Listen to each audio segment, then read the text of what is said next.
nós realizamos há 15 para 16 anos com crianças, com miúdos, como se diz aqui em Portugal, não? Com miúdos portadores do transtorno do espectro autista. Hoje é este o termo oficial, mas popularmente ainda usamos o termo autismo. Então, nós começamos este trabalho com um miúdo que nos foi encaminhado, na época, à altura, né? Com 5 anos. Hoje ele fará 22 anos o mês que vem. Tinha 5 anos e 9 meses quando começou conosco.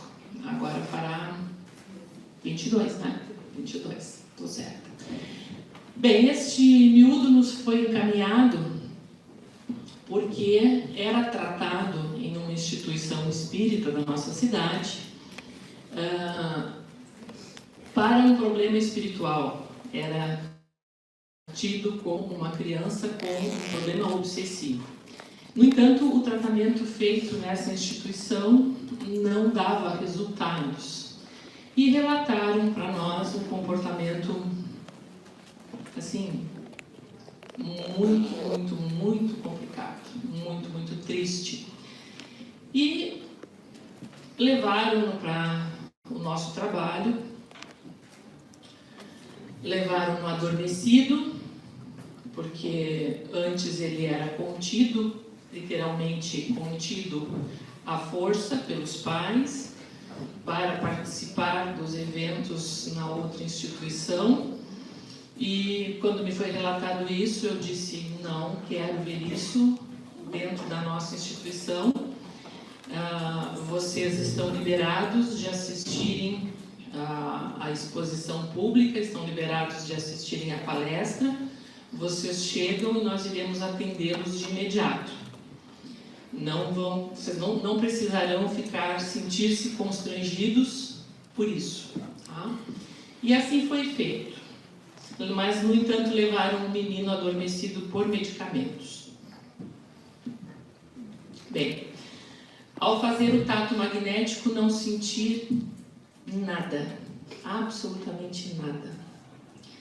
Nem presença espiritual, nem senti alterações, na verdade não senti sequer os centros vitais dele, não senti nada. Aquilo foi assim, uma experiência diferente.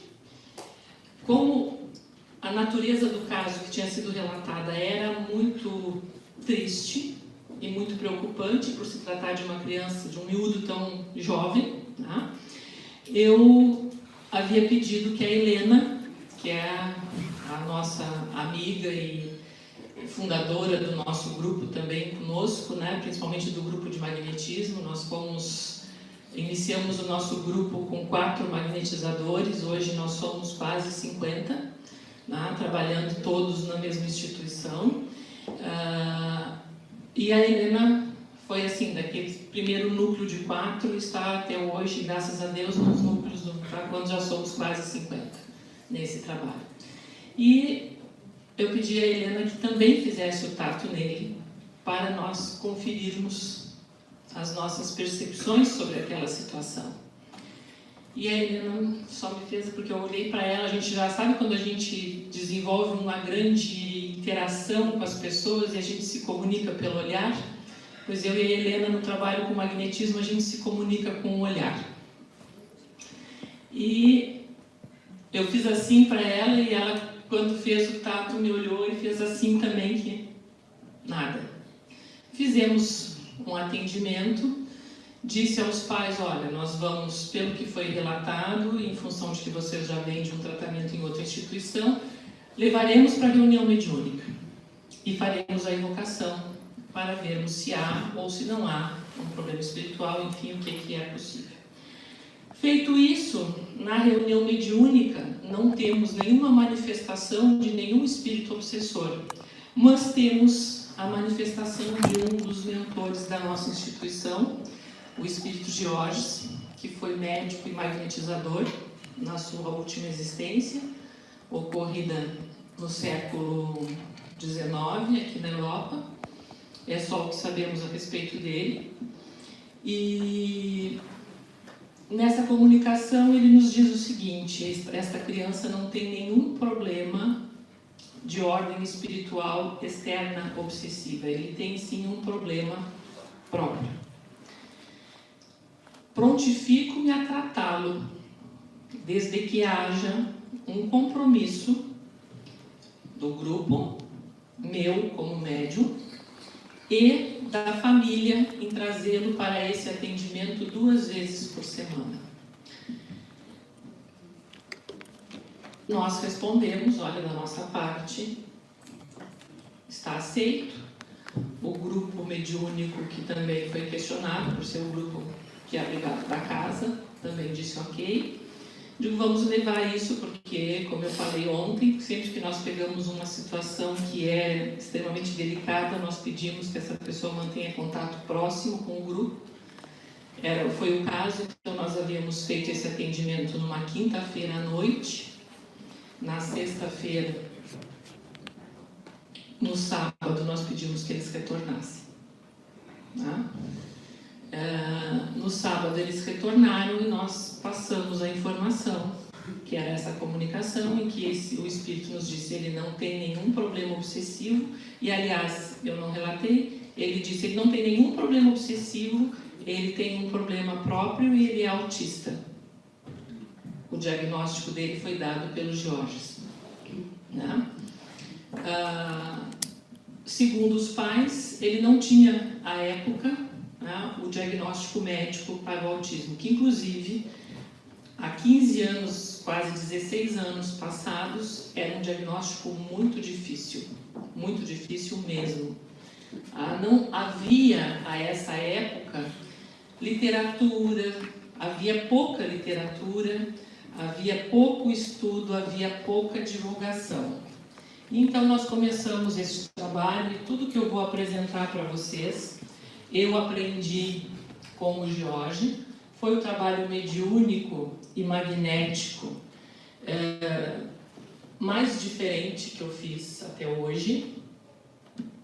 E aí eu alio 2 coisas que no meio espírita são bastante difíceis, que são 2 questões práticas, e mais uma terceira, que é a aliança da mediunidade com o magnetismo.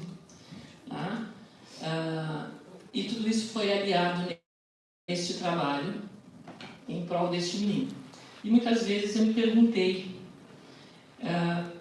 por que tanto esforço, não que a criança não merecesse, tem o maior amor por ele, mas por que tanto esforço da espiritualidade naquele caso?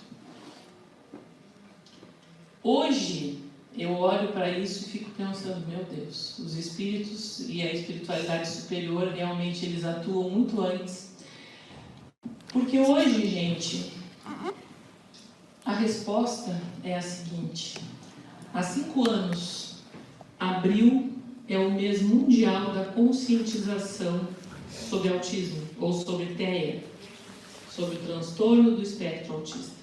Há 5 anos, a Organização Mundial de Saúde trabalha para conscientizar as pessoas sobre o que é hoje um problema de saúde pública. Quando este assunto foi trazido ao M, foi no primeiro M, lembro que eu tinha passado do tempo e eu pedi permissão para apresentar o vídeo em que nós mostrávamos o trabalho com ele. Foi uma surpresa para as pessoas. E eu disse: olha, esse é um caso muito raro. São poucas as crianças portadoras na época de autismo, né? Relatei as dificuldades que tínhamos tido até em buscar conteúdo sobre isso, porque o diagnóstico dele acabou sendo confirmado pelos médicos somente 5 ou 6 anos depois de iniciado o tratamento. Então ele já tinha quase à altura de 10 anos quando foi confirmado o diagnóstico dele como autista, segundo informação da família. Bem, então, hoje, gente, estamos justamente no mês de abril e estamos falando sobre transtorno do espectro autista. Já encontrei com vários amigos portugueses que têm alunos que lidam com crianças. Agora há pouco ainda o Vitor me falava de uma associação, falando-me de que o problema do autismo também aqui em Portugal é como tem se mostrado no restante dos demais países, algo muito intenso, tá? E bastante preocupante. À época do primeiro M havia um caso de autismo para 10 mil, 100 mil nascimentos, por aí, né, Fábio? Me ajuda? 100 mil, né? Um caso para 100 mil nascimentos. Atualmente, a gente vai colocar depois, a situação está em 1 para 68 nascimentos. Percebe o imenso disso? Então, vamos conversar um pouquinho sobre essa experiência e esse aprendizado. Vou começar fazendo uma rápida revisão para nós lembrarmos o que ensinam no Livro dos Espíritos a respeito de infância, muito rapidamente, tá bem? Porque esta experiência que eu vivo, porque ela é de contínuo, nós começamos com um menino, que vocês verão a foto depois e verão a foto dos demais. Hoje nós temos 24 meninos, 24 miúdos em atendimento na nossa instituição. Temos um trabalho específico para esses miúdos e temos crianças em espera para podermos atendê-los. Inclusive a própria fila, a espera, aqueles que estão à espera, nós suspendemos o ano passado a inclusão de novos nomes em espera, porque eu disse, olha, eu não tenho condições de atender a tudo isso sozinha.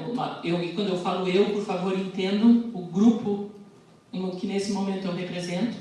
Nós não temos condições de atendê-los a todos, e eu também não me sinto honesta em colocar o nome de uma criança, em gerar a uma família uma expectativa e eu não ter quando poder atendê-los. Então nós decidimos, enquanto não houvesse zerado, ou seja, atendido todos que estavam em espera, nós não abriríamos nem sequer vagas na espera.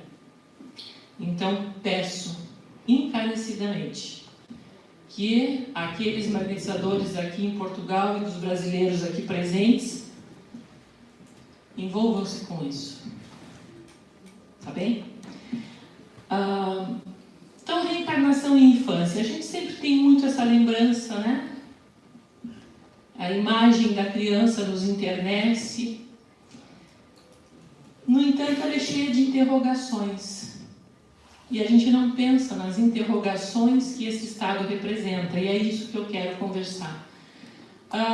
Com relação à união do espírito ao corpo, recordando o que nos ensina o Livro dos Espíritos, nós vamos encontrar que isso se dá no momento da concepção e que esse laço que nos une, né, que une o espírito à matéria, ao longo da gestação, esse laço fluídico irá se apertando a cada vez mais até que a criança nasça. Qual é o estado do espírito ao reencarnar? Porque nós nos preocupamos muito com o desencarne. Esquecemos que Jesus nos ensinou: deixai aos mortos o cuidado com os mortos e aos vivos o cuidado dos vivos. Então, nessa concepção, o que nos importa é pensar: e este espírito que vem habitar comigo? Qual é a situação dele? Nós nos preocupamos com o pré-natal, é justo que se preocupe, é necessário. Nós nos preocupamos com as questões materiais, é justo, é necessário. Mas nós somos espíritas. Sabemos que aquele espírito não é o bebê. Sabemos que aquele espírito vem de antes, ele não foi criado naquele momento do nascimento. Ele traz uma bagagem, ele é um ser tão pleno quanto eu sou agora como adulta. Como será esse retorno? Os espíritos já nos disseram, eu estou só recordando. Então eles vão nos dizer que desde o instante da concepção, a perturbação começa a se assenhorear do espírito. E ali vocês têm todas as questões de onde foram tiradas, tá? Sempre que vocês verem esse número, é a questão do Livro dos Espíritos. Então, eles vão dizer também que o momento da encarnação é acompanhado de uma perturbação semelhante àquela que tem lugar na desencarnação. Essa é a pergunta de Kardec. E os espíritos dizem que sim e que muito maior. E o que é, então, essa perturbação? Tá? Kardec vai seguir nessa linha. E nós vamos ter que, antes da concepção, ou seja, antes de começar o processo de gestação, o espírito vivencia um estado marcado por uma grande ansiedade e por um sentimento de luto. Tá? Aí estão as referências. Imaginem se nós temos aquele famoso branco diante de um teste escolar. Vamos pensar como terá sido quando nós mergulhamos na matéria para recomeçarmos a nossa vida e o que nós estamos fazendo hoje. Cientes do que escolhemos testar aqui. Vou cumprir ou não? Pensem, se é ruim, a Andréia falou há pouco, né, da ansiedade, ou o Jacó falou ontem, melhor dizendo, né? Imaginem esse estado. Pois bem, é isso que todo espírito, ao reencarnar, porque esta é a regra geral do Livro dos Espíritos, aqui para o nosso mundo, vivencia um sentimento de ansiedade e luto, um estado emocional marcado por isso. Mergulhamos na gestação e vamos ter ali, né, alguns momentos dessa gestação, desde o seu início naquela imagem, até uma gestação já mais completa, com o feto desenvolvido. 3 coisas irão ocorrer, né? 3 fenômenos irão ocorrer ao longo dessa etapa da gestação. Primeiro, haverá para o espírito, tá bem? Haverá uma perda da identidade física. Segundo, ele terá a perda da memória dos fatos. É o momento em que se apaga o passado reencarnatório com relação aos fatos. E por último, ele viverá um estado de simbiose com a mãe biológica, porque estarão ligados. O feto ligado à mãe pelo cordão umbilical, o espírito ligado pelo laço fluídico, certo? Tudo isso, 2 corpos em um, certo? Ou 3, ou 4. Né? Então isso nos faz, recomendo que vocês aprofundem isso, porque aqui hoje eu vou só colocar como provocação, tá bem? Isso dá um assunto muito longo e muito bonito. Recomendo sempre o Livro dos Espíritos e Entre a Terra e o Céu e Missionários da Luz, de André Luiz, sobre esse assunto, e recentemente um livro de uma neurocientista que eu adorei, chama-se Por que o Amor é Importante. Tá bem? Deve ter aqui em Portugal, é muito bom. Algumas questões importantes, então, para nós pensarmos como magnetizadores espíritas. Como eu vou atender essa gestante? Eu tenho aquele cômodo, não é? Eu tenho aquele conjunto. Prioridade, primeiro ponto, prioridade total para ela. Por quê? Porque ela necessita, né, de um atendimento preferencial em razão deste fenômeno espiritual que ela vivencia, chamado gravidez. Processo reencarnatório. Por este vínculo, por estes processos que aquele espírito naquele momento está passando, e tudo isso ocorre no corpo da mulher. Tá? E aqui um outro detalhe. No meu estado e no Brasil, circula muito um adesivo nos automóveis, nos carros, que diz assim: preserve a natureza, você voltará a nascer. Eu faço um plágio, parafraseio isso e digo: preserve a a vida e a saúde das mulheres, saúde física e psíquica, se você quiser voltar a reencarnar. Tá? Então, necessitamos uma prioridade a essa gestante. Vamos trabalhar primeiro o feto, preferencialmente é o que nós empregamos, longitudinais ativantes, e depois de atender a parte do ventre, a parte onde ocorre o processo reencarnatório, vamos então atender a gestante, atender o físico da mulher. Uma outra questão que deixo como provocação, diante do que foi rapidamente comentado, qual é a condição de uma gestante participar de trabalhos práticos na casa espírita, considerando o que foi posto? Vou passar sem maiores comentários. A perturbação da qual eu falava, que consta no Livro dos Espíritos, Kardec vai questionar quando ela termina. E os espíritos vão nos dizer que elas somente vão terminar quando estiverem completos os órgãos, então depois ao redor dos 15 ou 20 anos. E ali eu coloquei entre as duas respostas uma observação minha, há que se entender que se trata de órgãos físicos e psíquicos, que é do que nós, enquanto encarnados, somos compostos, Então, tanto o físico quanto o mental tem o seu desenvolvimento pleno somente em torno do final da adolescência, Algumas regras básicas, então, para todas as crianças num atendimento magnético, Por estes fenômenos que nós vimos e por este prazo longo de desenvolvimento e desse processo espiritual, independente da criança ter ou não um problema orgânico ou mental ou espiritual, ela necessita e ela pode sim receber o atendimento magnético de uma forma mais regular nas instituições espíritas, pelo estado natural vivenciado durante o processo reencarnatório. Segundo, ela sempre deverá ser atendida com prioridade por demandar energias mais sutis do magnetizador.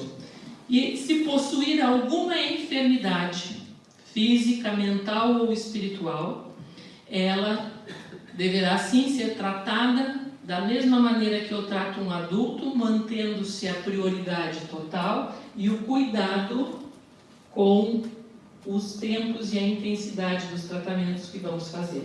Não que não se possa fazer, mas com cuidados, porque é um organismo que está em desenvolvimento, tá bem? Geralmente nós retornamos, deixa eu voltar aqui, nós temos um bebê e aquela festa, Ninguém jamais imagina ter um filho com problemas. Então, eu vou pedir, se possível, conseguem ver bem a imagem aqui? Tá bem, então não vamos precisar pedir nada. Eu só vou pedir um minutinho que vocês assistam esse filme.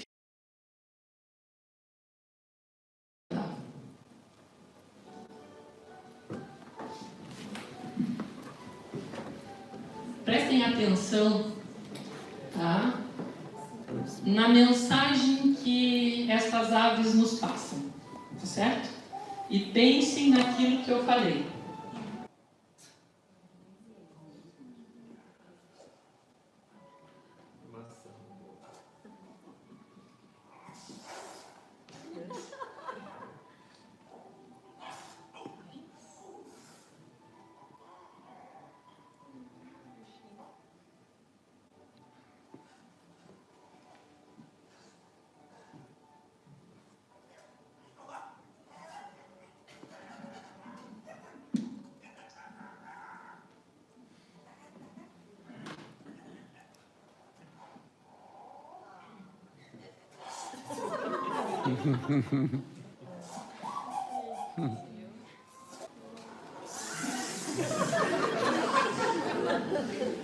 Peixe elétrico.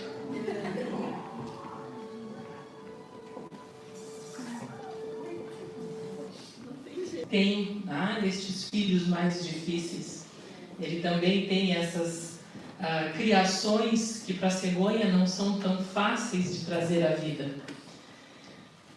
E essa cegonha me parece muitas vezes nós aqui encarnados, né? E como nós recebemos essas diferenças, vamos dizer assim, né? Como nós recebemos quando não é a festa que nós havíamos imaginado.